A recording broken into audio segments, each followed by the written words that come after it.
Hi guys, welcome back to my YouTube channel and Merry Christmas and a Happy New Year in advance. Thank you so much for your love and support. Guys, we hit 200 subscribers last week. Thank you so much. Thank you for your love, your support, your contributions. I really do appreciate it. I love you guys, and I can see that so many of you loved my dancing and my grooving last week.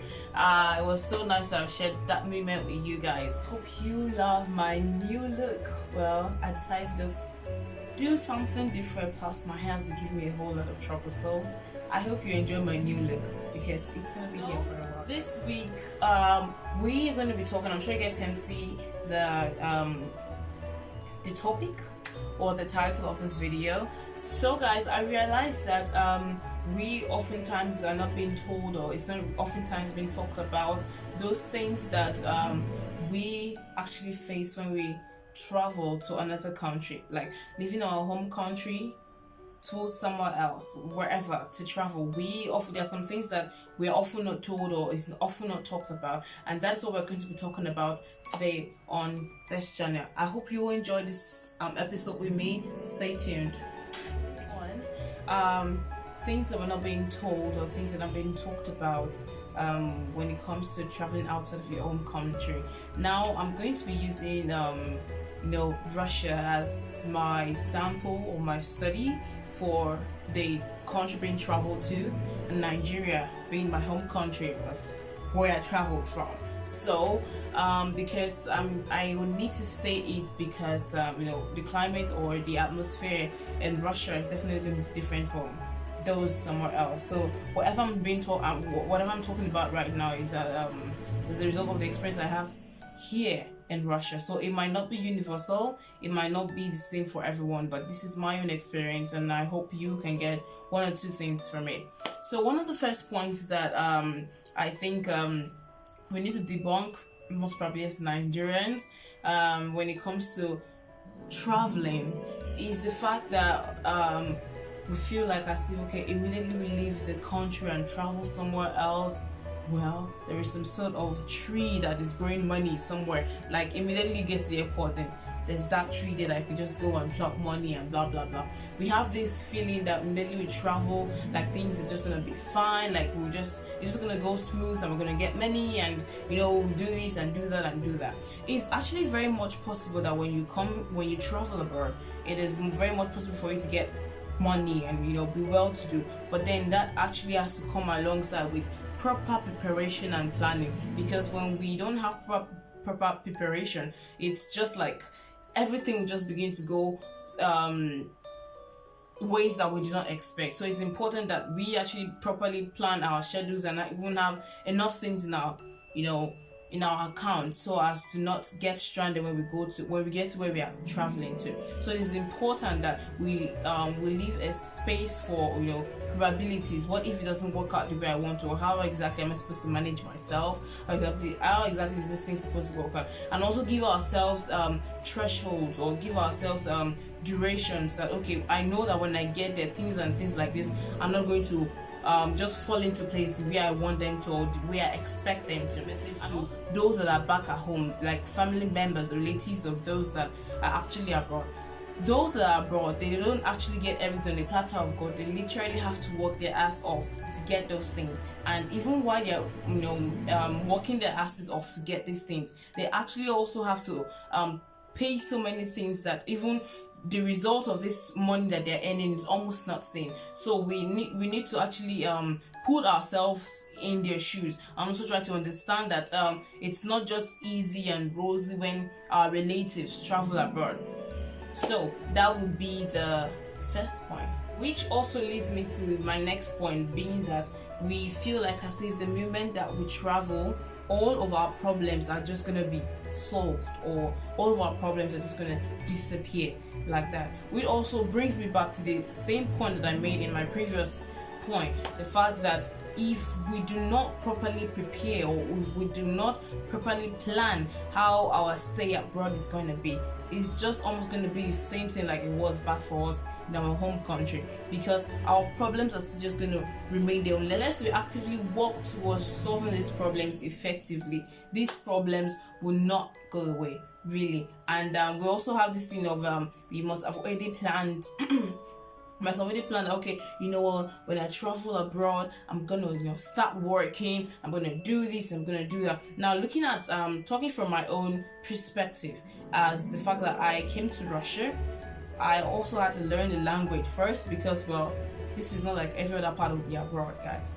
Like the abroad, you have to be able to interact very well. You need to actually have quite a knowledge of the language, and if you don't, you literally cannot do anything. Only if you're lucky to get like a teaching job, which does not just come like that on your laps. And even when it comes to the teaching job, you also need to still have some knowledge of Russian language, because some of your students will not have an idea of English language, and you still need to chip in some Russian words so that you could effectively communicate with them. So it is important that these things are always mapped. It's important that you always have sustainable resources, even kept away or tucked away, should in case of emergency, or should in case things don't work out the way you expect when you get to your destination country.